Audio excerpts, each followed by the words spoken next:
Assalamualaikum warahmatullahi wabarakatuh. Saya Eni Wahyu Putri Siswanto dengan NIM 1900006055 akan sedikit mengulas materi tentang konsep umum pendidikan Islam, pendidik dan peserta didik dalam pendidikan Islam, dan interaksi antara pendidik dan peserta didik dalam pendidikan Islam. Saya juga akan menanggapi kasus-kasus yang terjadi dalam dunia pendidikan seperti murid melawan atau melecehkan guru ataupun sebaliknya, yaitu guru melawan atau melecehkan muridnya.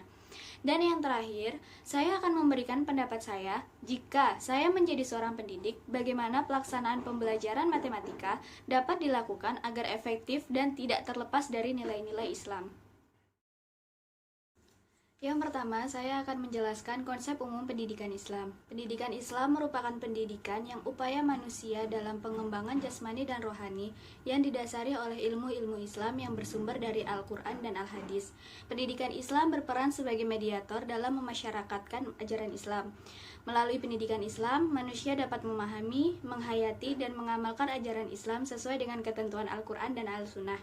Oleh karena itu, umat muslim yang telah mendapatkan pendidikan Islam harus mampu dalam kedamaian dan kesejahteraan sebagaimana dengan tujuan pendidikan Islam. Yang kedua, pendidik dan peserta didik dalam pendidikan Islam. Dalam perspektif pendidikan Islam, pendidik adalah orang yang bertanggung jawab terhadap perkembangan peserta didik dengan mengupayakan seluruh aspek yang sesuai dengan nilai-nilai ajaran Islam. Pendidik yang dimaksud di sini bukan hanya orang yang bertugas di sekolah, tetapi juga semua orang yang terlibat dalam proses pendidikan anak sejak di dalam kandungan hingga dewasa atau bahkan sampai meninggal dunia.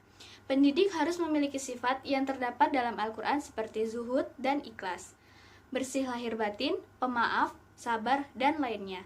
Dalam bahasa Arab, peserta didik merupakan orang-orang yang menginginkan pendidikan. Pada falsafah pendidikan Islam, pada hakikatnya semua manusia merupakan peserta didik karena semua manusia adalah makhluk yang selalu berproses dalam perkembangan menuju kesempurnaan dan berlangsung sepanjang hayatnya. Yang ketiga, interaksi antara pendidik dan peserta didik dalam pendidikan Islam. Proses belajar mengajar merupakan inti proses pendidikan formal di sekolah. Dalam proses tersebut, interaksi antara pendidik dan peserta didik sangat berpengaruh dalam penerimaan bahan ajar yang diberikan oleh guru. Adapun interaksi edukatif yang artinya interaksi yang berlangsung dalam suatu ikatan untuk tujuan pendidikan dan pengajaran dalam artian yang lebih spesifik pada bidang pengajaran yang biasa dikenal dengan belajar mengajar. Interaksi guru dan siswa merupakan faktor yang sangat penting dalam menunjang keberhasilan proses belajar mengajar.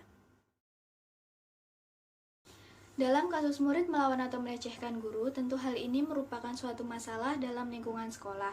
Ada beberapa faktor yang menyebabkan murid bisa melakukan masalah tersebut. Ada faktor internal seperti kurangnya perhatian dan didikan dari orang tua ataupun dari diri murid tersebut, akan minimnya pemahaman mengenai adab menghormati orang yang lebih tua. Yang kita bicarakan di sini adalah seorang guru.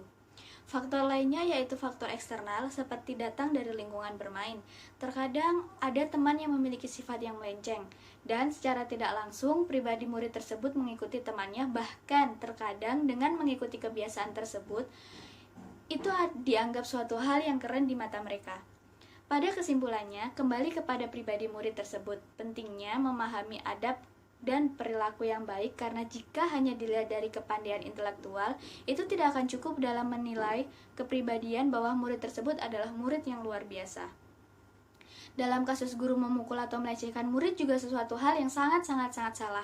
Guru yang diberikan kepercayaan dari wali murid untuk mendidik anaknya selama di lingkungan sekolah seharusnya memiliki tanggung jawab yang besar. Memberi teguran atau sanksi kepada murid merupakan hal yang wajar dalam lingkungan sekolah, dan ini merupakan hal yang baik dalam mendidik seorang murid. Namun, teguran dan sanksi tersebut memiliki batas kewajaran. Murid yang sedang di masa pertumbuhan dan cenderung memiliki psikis yang labil akan dengan mudah memancing emosi dari pihak guru. Disinilah peran guru dalam memahami dan mencoba mendidik anak muridnya agar menjadi pribadi yang lebih baik ke depannya. Jika saya menjadi seorang pendidik, Pelaksanaan pembelajaran matematika dilakukan agar efektif dan tidak terlepas dari nilai-nilai Islam, dapat dilakukan dengan mulai menerapkan kebiasaan-kebiasaan seperti berdoa sebelum belajar, selalu menyebut nama Allah, menyisipkan ayat atau hadis dalam penjelasan materi, menggunakan metode pembelajaran yang digunakan Rasulullah seperti praktek langsung, dialog tanya dan jawab, diskusi, dan yang lainnya. Sekian materi dan pendapat saya yang dapat saya sampaikan. Kurang dan lebihnya mohon dimaafkan. Wabillahi taufiq wal hidayah. Wassalamualaikum warahmatullahi wabarakatuh.